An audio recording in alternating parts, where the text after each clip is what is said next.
الحمد لله رب العالمين الصلاة والسلام على أشرف الأنبياء والمرسلين أما بعد فأعوذ بالله من الشيطان اللعين الرجيم بسم الله الرحمن الرحيم إن أولياء الله لخوف عليهم ولا هم يحزنون قال رسول الله صلى الله عليه وآله وسلم إني تارك فيكم الثقلين كتاب الله وإترتي أهل بيتي ما إن تمسكتم بهما لن تزلوا بعدي عبدا حتى يرد إلي الحوض صدق اللہ العظیم۔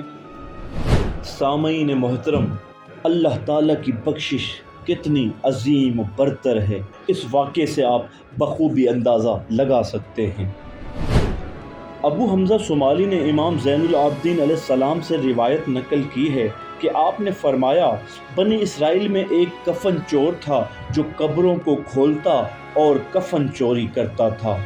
اس کا ایک ہمسایہ تھا جو بوڑھا ہو چکا تھا اور وہ موت سے ڈر رہا تھا، تو اس نے اس کفن چور کو بلایا اور کہا کہ میں تیرا ہمسایہ ہوں اور کیسا ہوں؟ اس کفن چور نے جواب دیا کہ تو میرا بہت اچھا ہمسایہ ہے، مجھے تجھ سے ایک کام ہے۔ اس نے جواب دیا، جو کام ہو میں حاضر ہوں اور انجام دوں گا۔ اس نے 2 کفن سامنے پیش کیے اور کہا کہ ان میں سے جو تجھے پسند ہے وہ اٹھا لے، لیکن جب میں مر جاؤں تو میری قبر نہ کھولنا اور میرا کفن چوری نہ کرنا۔ اس نے انکار کر دیا اور کفن نہ لیا۔ اس پیر مرد نے اصرار زیادہ کیا تو اس نے ایک کفن اٹھا لیا اور اس کے بعد وہ مرد مر گیا۔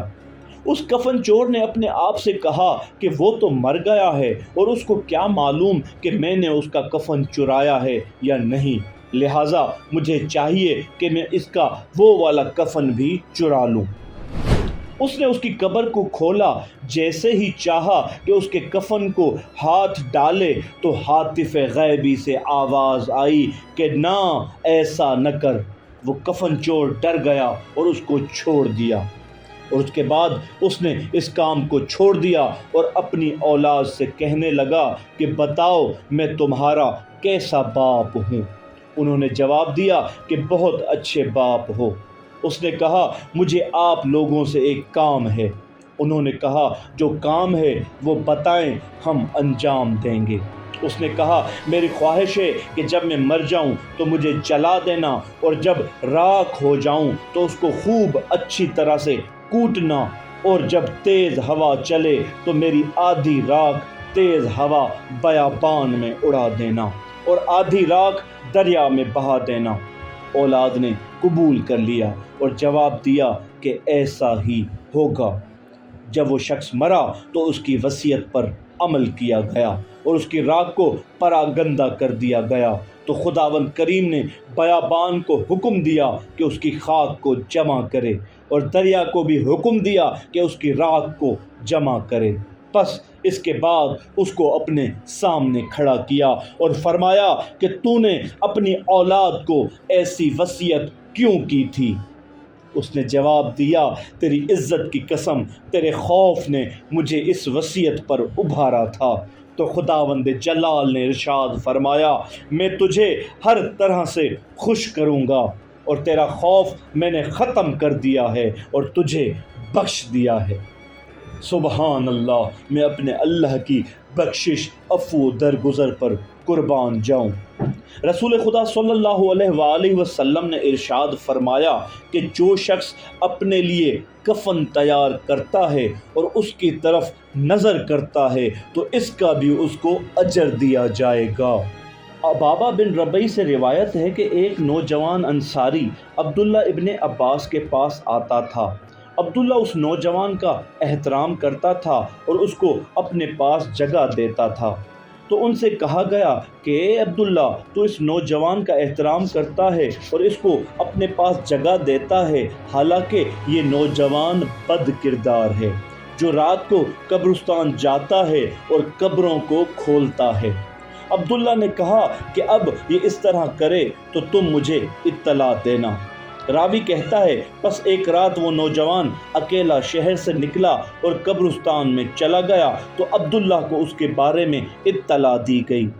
تو عبداللہ بھی قبرستان کی طرف نکلا تاکہ اس کے کام کے بارے میں اطلاع حاصل کرے۔ وہ ایسی جگہ چھپ کر کھڑا ہو گیا کہ وہ اس نوجوان کو دیکھ سکے، لیکن نوجوان اس کو نہ دیکھ سکے۔ اس نوجوان نے قبر کو کھودا اور اس میں لیٹ گیا اور بلند آواز سے فریاد کی، ہائے مجھ پر افسوس کہ جب میں قبر میں اکیلا داخل ہوں گا اور میرے نیچے زمین آواز دے گی اور یہ کہے گی، اے آنے والے، تیرے لیے مرحبا نہیں، اور تو اس مرحبا کا اہل بھی نہیں ہے، اور جب تو میری پشت پر چل رہا تھا تو میں تیری دشمن تھی اور تجھ سے بغض رکھتی تھی، بس اب کیا ہوگا کہ تو میرے شکم میں آ چکا ہے، بلکہ میرے لیے وائے اور افسوس ہوگا اس وقت جب میں انبیاء کو کھڑے دیکھوں گا اور تیرے ملائکہ کو صفوں میں کھڑا دیکھوں گا۔ پس روز قیامت کون مجھے تیرے عدل سے نجات دلائے گا، اور مظلوموں سے مجھے کہ جن پر میں نے ظلم کیا ہے کون بچائے گا، اور دوزخ کی آگ سے کون پناہ دے گا، حالانکہ میں نے اس کی نافرمانی کی ہے جس کی نافرمانی نہیں کرنی چاہیے تھی، اور میں نے ہر بار اپنے رب سے عہد کیا تھا، میں اس عہد میں سچا اور وفا کرنے والا نہیں نکلا اور اس عہد کو توڑا ہے۔ وہ نوجوان اس کلام کا تکرار کر رہا تھا اور گریہ زاری کر رہا تھا۔ جب وہ نوجوان قبر سے باہر آیا تو ابن عباس خود اس کے پاس گیا اور اس کو آغوش میں لیا اور فرمایا کہ تو بہترین گورکن ہے، اور تو نے اپنے گناہوں اور خطاؤں کے لیے کتنی اچھی قبر کھودی ہے، پھر ایک دوسرے سے جدا ہو گئے۔ اے کاش کہ اللہ تعالی ہمیں بھی ایسا خوف کرنے والا بندہ بنائے اور اپنی قبر و حشر کی تیاری کرنے کی توفیق عطا فرمائے۔ امام حسین علیہ السلام نے امیر المومنین علی ابن ابی طالب علیہ السلام سے روایت کی ہے کہ وہ فرماتے ہیں کہ رسول خدا نے فرمایا، یا علی، تو میرا بھائی ہے اور میں تیرا بھائی ہوں، اور میں نبوت کے لیے چنا گیا ہوں اور تو امامت کے لیے برگزیدہ ہوا ہے، اور میں صاحب تنزیل ہوں اور تو صاحب تعویل ہے، اور میں اور تو دونوں اس امت کے باپ ہیں۔ اے علی، تو میرا وصی، میرا خلیفہ، میرا وزیر اور میرا وارث ہے، اور میری اولاد کا تو باپ ہے، اور تیرے شیعہ میرے شیعہ ہیں، اور تیرے مددگار میرے مددگار ہیں، تیرے دوست میرے دوست ہیں، تیرے دشمن میرے دشمن ہیں۔ اے علی، قیامت کے دن تو حوض کے کنارے میرا ساتھی ہوگا، اور مقام محمود میں بھی تیرا ساتھی ہوگا، اور آخرت میں میرے پرچم کو اٹھانے والا ہوگا، جیسا کہ دنیا میں تو میرا علم بردار ہے۔ بے شک کامیاب اور سعادت مند ہے وہ شخص جو آپ سے دوستی رکھتا ہے، اور بدبخت ترین ہے وہ شخص جو آپ سے دشمنی رکھتا ہے، اور تحقیق ملائکہ اللہ تبارک و تعالیٰ کا قرب حاصل کرتے ہیں تیری محبت اور دوستی سے۔ تحقیق تیرے ساتھ دوستی رکھنے والے اور مودت رکھنے والے زمین کی نسبت آسمانوں میں زیادہ ہیں۔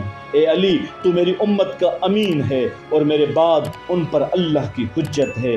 تیرا قول میرا قول ہے، تیرا حکم میرا حکم ہے، تیری اطاعت میری اطاعت ہے، تیرا روکنا میرا روکنا ہے، اور تیری نہیں میری نہیں ہے، تیری نافرمانی میری نافرمانی ہے، تیرا گروہ میرا گروہ ہے، اور میرا گروہ اللہ کا گروہ ہے، اور جو اللہ اور اس کے رسول اور مومنین سے محبت رکھتے ہیں وہی اللہ کا گروہ ہے۔